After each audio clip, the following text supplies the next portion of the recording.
Assalamu alaikum, Sayyidi. Wa alaikum salam wa rahmatullah. Sayyidi, the 9-inch path feels endless, with shaitan adding to the challenge. Is it lack of faith or courage that keeps us from following the true path of the heart?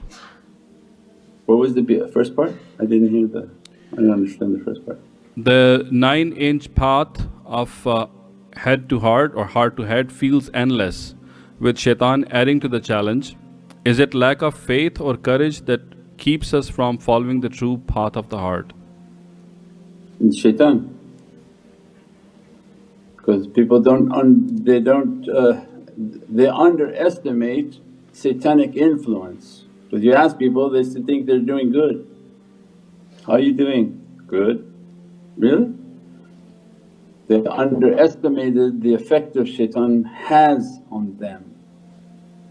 So that's the danger, that you won't know that if you're with other people whom are also under the effect of shaitan, because they all think they're doing great too. But you'll only know that when you come to listen to the fountains of truth. They broadcast the truth from the heavens, telling you, no, that choice is not right. What you're seeing through your eyes is not correct, what you hear through your ears not correct. And all of those, nobody's standing in the middle neutral. 6 directions of magnets are pushing you.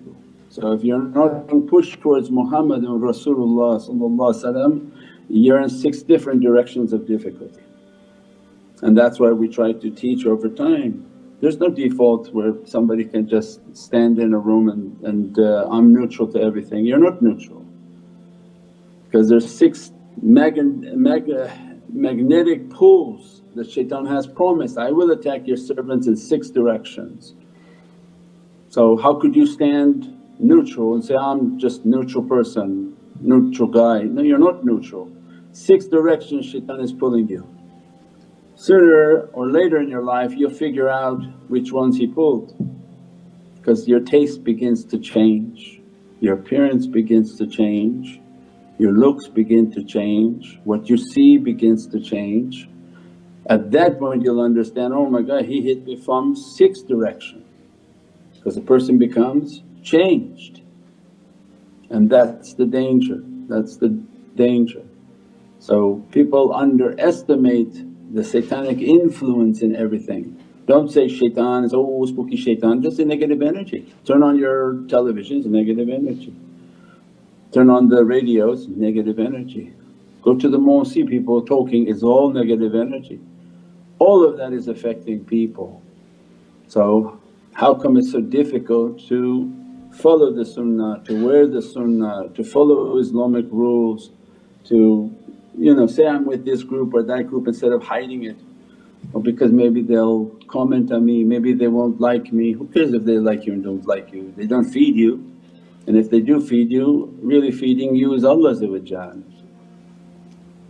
So everybody has to battle within their head. That's when we gave the example of Sayyidina Musa.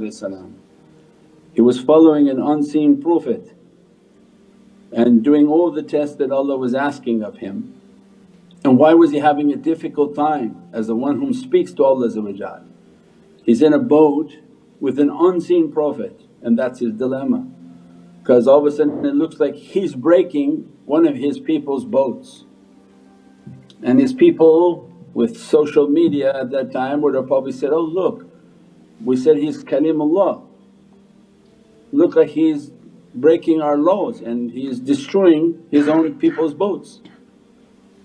And the fear and the stigma of people and what will the people say prevented a difficulty for him to follow. But Allah's saying, this is a high level, you fear people or you fear me? And what you think the social pressure of people will be. So it's not easy. That's why you think, oh this is not poetry, we definitely are not saying poems, but this is a true struggle to follow Allah's will and to understand only through contemplation, what is shaitan's game on me? People don't even think it's their will, they say, no, I follow God's will, and oh inshaAllah it was God's will. But God's will is very difficult to achieve. God's will was achieved by Prophet. You can't achieve even Prophet's will. More or less the will of the ulul am. When you come into the tariqah, the ulul am then are responsible. You have to follow their teachings, their way, their examples, and even that is impossible. In 5 minutes somebody will complain about something, we say, but you were supposed to not complain about anything, just come and be of service. Oh, but the light is like this, it's flashing like that, it's like this, it's like that. Say, come like a dead corpse. Have you ever seen the people whom being washed in death? They don't complain much. But if you wash with cold water they'll complain to Allah, so that's why it's not a good service because you're going to be in trouble by the Lord if you do something wrong. But Mawlana Shaykh would describe, your service is like a dead body. Just come and do your thing for Allah, do your khidmat, be of service, learn your knowledges, learn how to stop complaining, stop mentioning, stop having comments. None of them are important. Just do what you're responsible to do and do it to the best of your ability. And the higher your station, make it easier for other people to serve. So this is tariqah, inshaAllah.